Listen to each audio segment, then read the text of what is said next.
UKIP's only MP has called for a fresh face as leader of the party.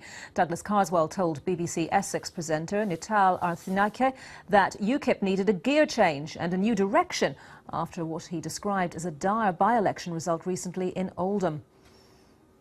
But sometimes a start-up needs to change gear and to change its management if it's to go the next level. And the Oldham by-election to me said very clearly that I think we need a fresh face. Douglas Carswell. Well, speaking to me a little earlier, Nigel Farage said Mr Carswell should challenge him for the post or shut up. We are a very united party. The UKIP National Executive, the UKIP couple of dozen MEPs, they're all unanimously behind my leadership of the party. 91% of UKIP voters... Is Douglas Carswell? 91% of UKIP voters in the country are behind my leadership. We have one person who disagrees with my leadership. Douglas Carswell is completely out on a limb, and we cannot allow for somebody to go on sowing division when none exists. So frankly, rather than saying these things privately and now publicly, he must put up or shut up. Nigel Farage in Brussels earlier. Well, I can talk now to Matthew Goodwin, who's a professor of politics at the University of Kent and is a co-author of a recent book called UKIP Inside the Campaign, to redraw the map of British politics. Very good morning to you. It's a pretty sorry state of affairs, isn't it, when a party's only MP and its leader appear to be at loggerheads like this? Well, it's certainly true. This problem has been a long time coming. UKIP had a significant civil war in the aftermath of the general election, which centred on the same complaint, that the party was not achieving the kind of success that it should have achieved, that Nigel Farage was running a toxic campaign, and that the party needed fresh blood. Now, that civil war resulted in an awkward ceasefire, but the underlying problem within the party was never resolved. And that is why today we have a fresh round of allegations directed at Nigel Farage, which have really been fuelled by the parliamentary by-election results in Oldham West, where UKIP came second, of course. Do you think it's unwise of Mr Carswell to come out publicly like this on his views on the leadership when he himself says he's not prepared to stand? Well, I think there are a number of things going on here. Chiefly is the EU referendum debate. There are Eurosceptics such as Carswell who feel that Nigel Farage is damaging the Leave side and perhaps may have calculated that between the summit last night and the next meeting in February, perhaps there needs to be a move to essentially dispose of Farage before the referendum debate really gets going.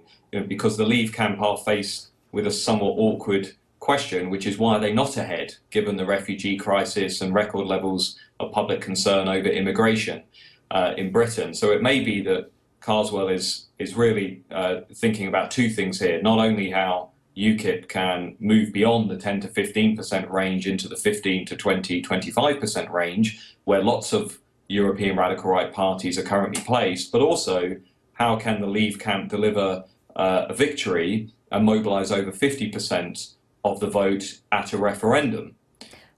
It is, however, important to talk to the other side of the coin, and if you think about where Nigel Farage and his advisers are, they have long felt frustrated with their only MP and may well conclude after this latest outburst that in one form or another this underlying problem has to be resolved potentially this side of Christmas. Do you think, though, that Douglas Carswell has read the mood right, not only among UKIP party members, but among people who vote for UKIP or are thinking of voting for the party? Nigel Farage says he has the support of, I think it was 91% of their voters, was the quote from that interview earlier.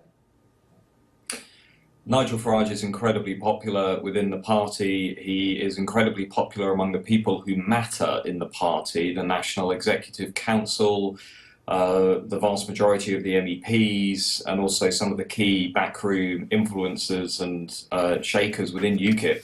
It's also important to bear in mind that Farage is an important driver of the UKIP vote. He may not be bringing UKIP 30 to 40%, but among the people who voted for UKIP at the general election, for example, we find that those UKIP voters really do like Farage. And so without that very recognisable face, actually, would the party do any better?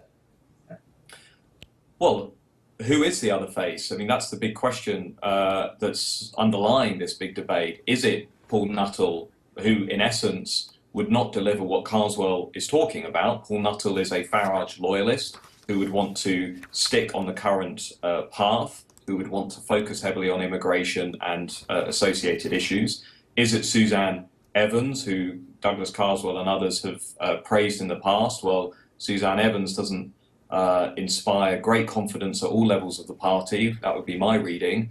And then you have to start going through some of the other MEPs, perhaps Stephen Wolfe, perhaps Bill Etheridge, perhaps unsuccessful candidates at the general election like Jamie Huntman or Tim Aker.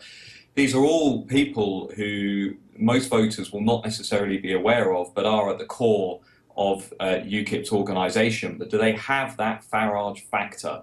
Do they have that ability to deliver a very punchy soundbite, to mobilise almost 4 million voters at a general election, to maintain party unity, to work around the clock? So those are the things that UKIP will need to resolve going forward. We must leave it there, but Professor Matthew Goodwin from the University of Kent. You didn't frankly have the balls to put country before party.